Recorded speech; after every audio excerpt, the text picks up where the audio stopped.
Segala puji hanya milik Allah, Sang Maha Cinta, Sang Keberadaan, Sang Kehadiran. Tidak pernah tidur, tidak pernah ngantuk. Kapanpun ditemui, pintu gapuranya selalu terbuka. Makanya kita kenal gapura. Biasanya kalau ada gang, di situ ada gapura. Gapura itu penanda buat di situ ada jalan. Karena tidak ada gapura dipasang kalau tidak ada jalan. Hanya menandakan bahwa kalau kamu masuk gang itu, di dalam banyak rumah. Di dalam ada banyak kehidupan, maka dikasih penanda. Penandanya adalah gapura. Gapura itu dari gafur. Gafur itu artinya pengampun. Maka Allah memberi nama, salah satu nama dan Asmaul Husna adalah Gafur. Jadi Gafur, Gafura itu artinya adalah ampunan. Jadi pintu Gapura itu pintu ampunan. Makanya siapa yang bersegera kepada Allah memohon ampunan, maka pintu Gapuranya akan terbuka. Di situ akan menemukan kehidupan. Makanya Gapura itu menjadi sangat penting. Bagaimana caranya kita mendapatkan ampunan? Apakah Allah itu harus dimintai ampunan supaya kita diampuni? Tentu saja Allah yang Maha Pengampun, tidak butuh kita minta ampunan. Yang dibutuhkan oleh Allah cuma satu, kita bertaubat. Jadi taubat itu bukan minta ampun. Taubat itu dari kata tabayatubu taubatan. Jadi taubat artinya adalah kembali. Kembali pada jati dirimu, kembali pada dirimu yang asli, kembali kepada kesadaran murnimu. Saat kau kembali ke sana, maka otomatis ampunan akan datang. Jadi selama ini kalau kita disuruh bertaubat, apa yang dilakukan?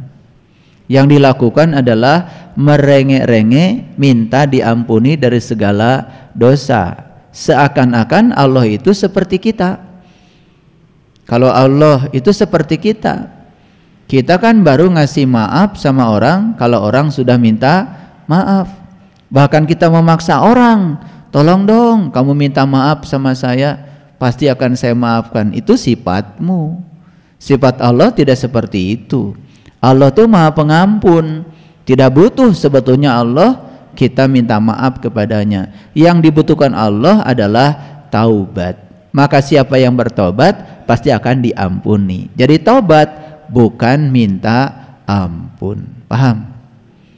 Nah, karena selama ini kita bicara taubat omong kosong. Bicara taubatnya itu omong kosong. Antara sebutan dengan prakteknya tidak sejalan. Sama kita juga bicara iman, omong kosong. Tanya semua orang, apa sih iman itu? Semua bicara iman adalah percaya. Sudah saja percaya. Padahal kan percaya itu ada syaratnya. Percaya pada sesuatu kalau kita sudah membuktikannya. Percaya pada sesuatu kalau kita sudah mengalaminya. Percaya pada sesuatu kalau kita sudah membuktikannya. Jadi iman itu bukan percaya. Kalau iman percaya jadinya omong kosong. Islam apa? Islam itu bukan sekedar nama keyakinan, tapi Islam itu tingkatan spiritual yang harus dicapai siapapun di semesta ini sebelum mati. Makanya Islam menjadi syarat mati. La tamutunna illa wa antum muslimun. Jangan kau mati kecuali sudah merasakan rasanya Islam. Orang yang sudah merasakan rasanya Islam disebutnya muslim. Tapi selama ini kita bicara Islam omong kosong. Sama seperti kita bicara takwa. Coba tanya, takwa apa sih? Nah, banyak orang yang menganjurkan kita harus bertakwa. Ketika ditanya takwa itu apa, dia sendiri tidak bisa menjelaskan. Bukankah itu omong kosong. Coba, setiap Jumat kan suka ada perintah, ya ayyuhallazina amanu ittaqullaha haqqa tuqatih la tamutunna illa wa antum muslimun. Itu suka menjadi seruan setiap khotib ketika khutbah Jumat. Saya pernah bertanya tuh, turun dari mimbar saya tanya, sebetulnya takwa itu apa? Gak bisa menjelaskan, tetapi sudah bicara, sudah menyampaikan pada orang lain sesuatu yang disampaikan pada orang lain yang dia sendiri tidak tahu barangnya apa. Omong kosong gak itu? Omong kosong. Padahal di Quran itu jelas sekali, takwa itu jelas sekali. Ya ayyuhallazina amanu kutiba alaikumussyam kama kutiba alal ladzina min qablikum la'alakum tattaqun. Jadi takwa itu sesuatu yang bisa dicapai oleh seseorang kalau dia sudah bisa siam. Siam itu saum. Saum bukan puasa. Definisi saum dalam bahasa Nabi Muhammad, li shaimi farhatani, farhatun inda iftarihi wa farhatun inda liqa'i rabbih. Ada dua kegembiraan ketika saum. Satu, berbuka. Dua, jumpa dengan Tuhan. Itu definisi saum. Saum itu ternyata berbuka dan jumpa dengan Tuhan. Itu saum.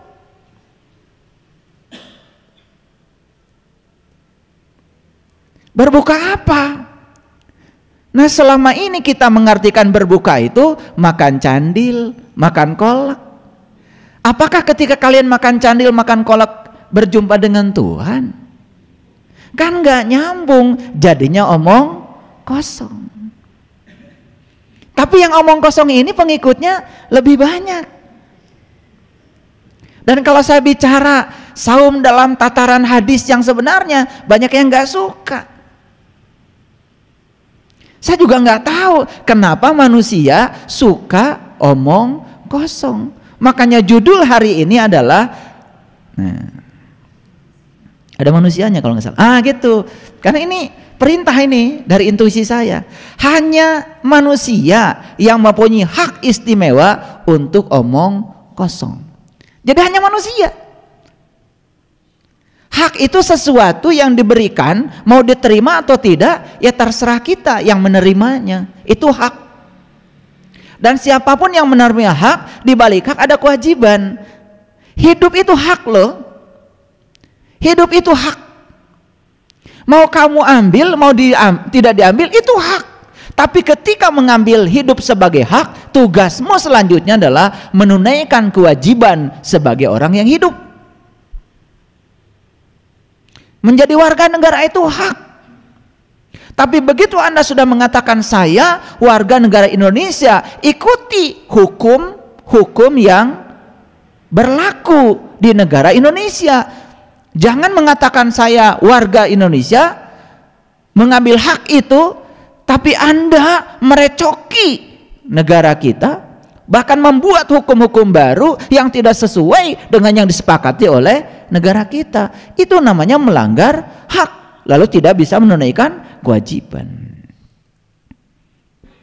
Jadi sebetulnya ya, manusia ini yang punya hak istimewa untuk omong kosong.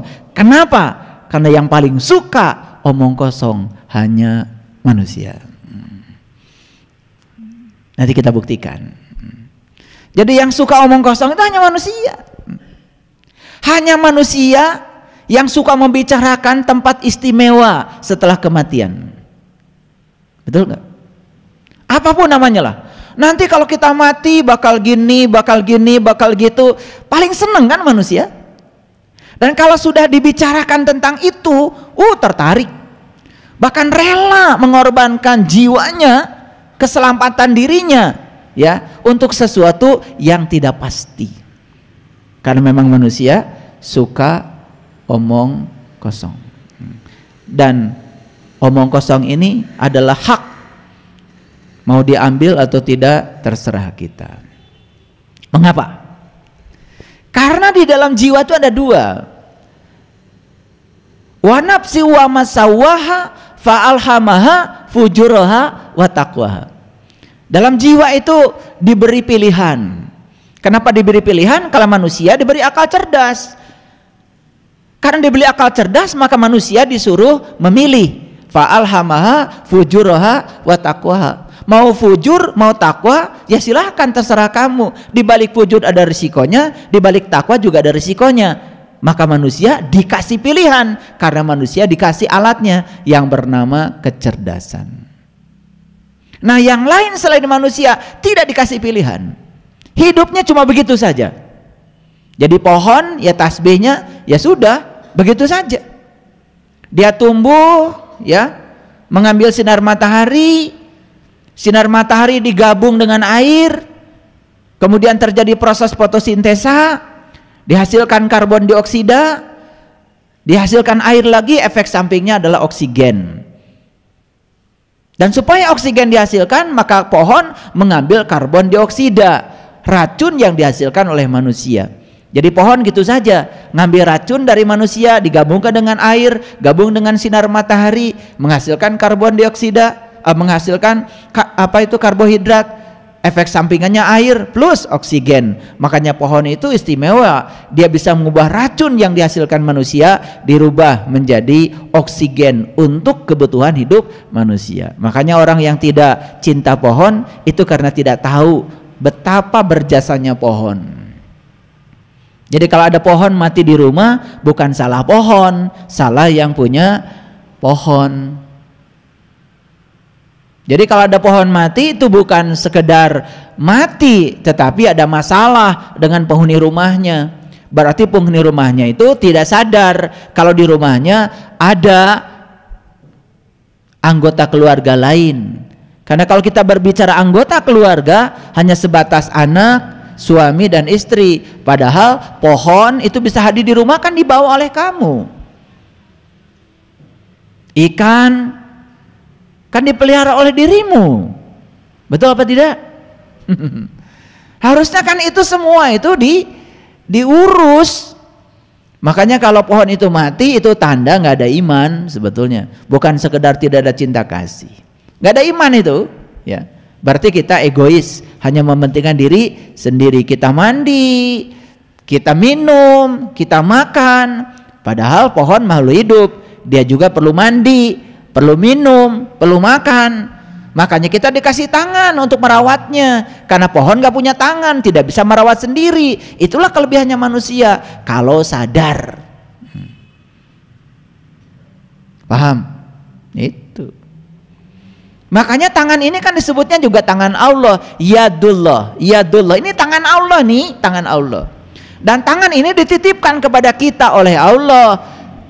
Nah, setelah dititipkan kepada kita ini tangan, tugasnya tangan ini adalah memberikan pelayanan pada seluruh makhluk yang butuh pelayanan. Maka disitulah arti hidup. Maka seseorang disebut telah mencapai arti hidup kalau dia sudah berarti bagi orang lain. Nilai manusia dilihat dari kebergunaan dirinya di ruang semesta kehidupan. Paham? Oke. Jadi banyak sekali kan kita bicara tentang omong kosong. Bicara takwa, omong kosong. Tadi saum apa? Saum itu dua. Berbuka dan jumpa dengan Tuhan. Suka saum?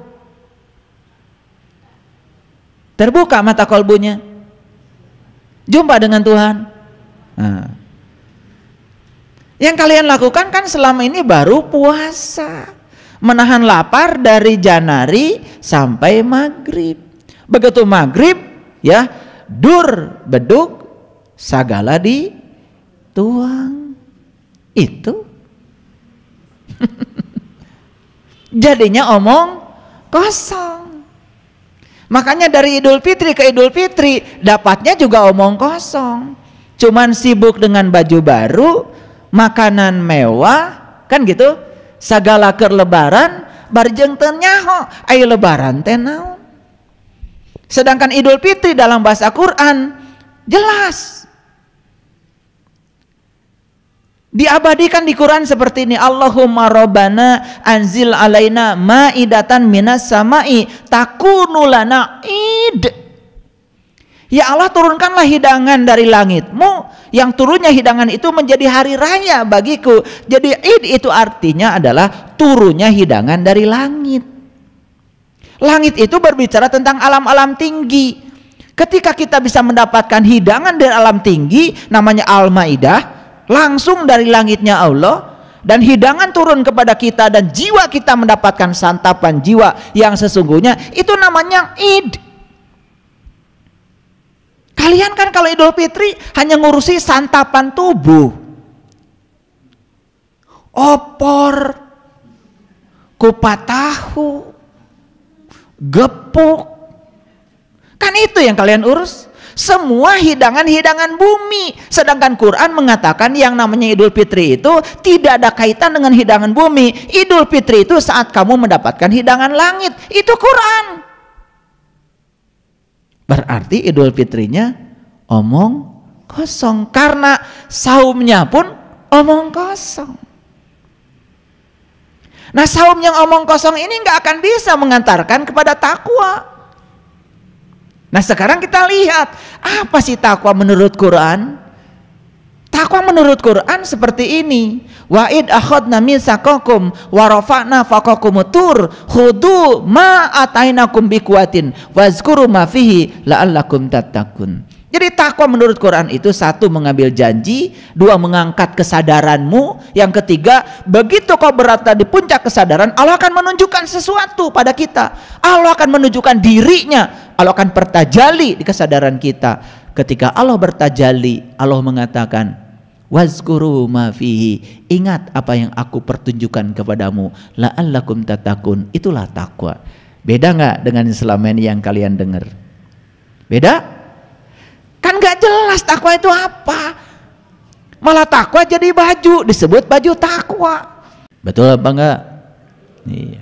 Kalau soal baju takwa di pasar baru, ya kalian memang udah bisa pakai itu. Tapi takwa yang sebenarnya kan belum tahu. Hurufnya aja takwa ada 4. Ta, qaf, waw, alif. Ta itu tawadu. Tawadu itu bisa menerima apapun yang terjadi apa adanya. Qaf itu qanaah. Tawadu itu artinya rendah hati.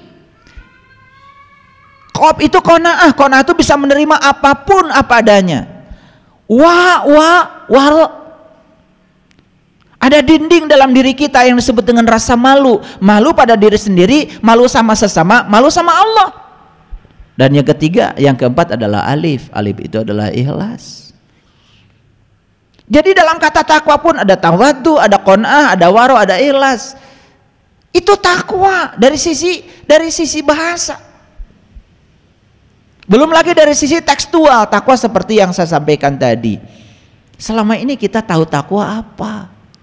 Tapi lucunya banyak orang yang bicara, mari kita meningkatkan iman dan takwa. Meningkatkan itu harus sudah punya dulu imannya, harus sudah punya takwanya. Apa yang mau ditingkatkan kalau nggak punya? Paham? Meningkatkan saldo harus punya nggak saldonya? Ya harus punya. Saya ingin meningkatkan saldo saya berapa? Ya pokoknya setiap minggu saya harus bisa nabung sebanyak 1 juta. Ya harus ada dong saldonya. Lah kalau tidak ada modalnya, apa yang mau ditingkatkan? Ditingkatkan itu sudah ada modalnya.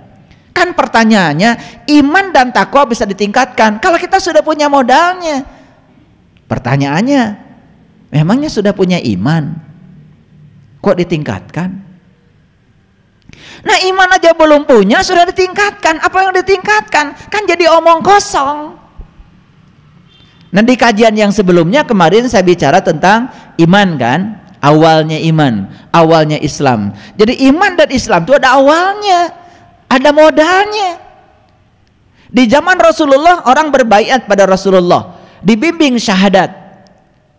Kan itu syarat masuk Islam. Bagaimana cara Rasulullah membimbing syahadat? Apakah langsung, ayo ikuti saya, asyhadu an la ilaha illallah wa asyhadu anna muhammadar, begitu? Enggak. Ada sebuah prosesi. Ada sebuah prosesi yang diajarkan Rasul agar seseorang sebelum bersaksi dia menyaksikan dulu. Karena tidak mungkin seseorang bisa bersaksi dengan mulutnya kalau dia tidak bisa menyaksikan dengan matanya. Karena bersaksi dengan mulut itu harus diawali dengan penyaksian dengan mata. Polisi tidak mungkin mencari saksi orang yang tidak menyaksikan kejadian di TKP. Gak mungkin. Menyaksikan kejadian di TKP namanya menyaksikan. Ketika di kantor polisi disuruh bicara, ditanya sama polisi, kamu lihat nggak orang ini mencuri? Ya, jam berapa? Apa yang dia curi? Dia bisa lantang bicara kalau dia menyaksikan. Kalau dia tidak menyaksikan, tidak mungkin dia bicara. Jadi menyaksikan itu pakai mata, bersaksi pakai mulut, alatnya aja berbeda. Baru sah proses penyaksian kalau diawali dengan proses menyaksikan. Saya mau tanya, apakah kalian bersyahadat seperti di zaman Rasul? Menyaksikan dulu baru bersaksi. Kita ujug-ujug bersaksi, asyhadu alla ilaha, karena dari kecil sudah hafal. Proses menyaksikannya belum dicapai. Omong kosong nggak itu? Omong kosong apa tidak? Lah kalau syahadatnya omong kosong, sholatnya, zakatnya, saumnya, hajinya, surganya, nerakanya. Surganya omong kosong tapi nerakanya isi. Enak aja. Sekarang tuh udah pada tinggal di situ. Paham maksud saya?